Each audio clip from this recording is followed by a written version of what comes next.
जय जगन्नाथ जय Shriram welcome to heart of education YouTube channel. बहुत बड़ा अपडेट बर्तमान अच्छी आपण पाखे आपण मैंने समस्त देखिपारे नीट 2026 रेजिस्ट्रेशन स्टार्ट हो गला फॉर्म फिलअप स्टार्ट हो सारी।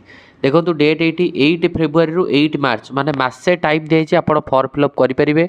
फॉर्म फिलअप करने जनरल कैटेगरी को 1700 टंका, ईडब्ल्यूएस एंड ओबीसी कैटेगरी को 1600 टंका, एससी एसटी पिला 1000 टंका लगे। एग्जाम डेट भी अनाउंस हो सारी ये आप देखिपारे।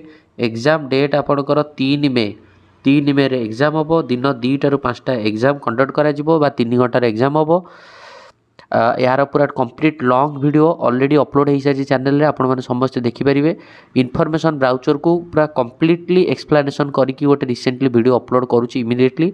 बट आपण फ्रेश नोटिफिकेशन 8 फेब्रुआरी 8 मार्च होची ऑनलाइन एप्लिकेशन हम। बट वेट करूँ 11-12 आड़े फॉर्म फिलअप करेंगे जेहेतु रिसेंटली खोली तो सब जिन चेक कलापर 10-12 आड़े आप फॉर्म फिलअप करा स्टार्ट करेंगे। मासे टाइम दिखाई डोंट वरी। यहाँ बिग अपडेट। थैंक यू, धन्यवाद।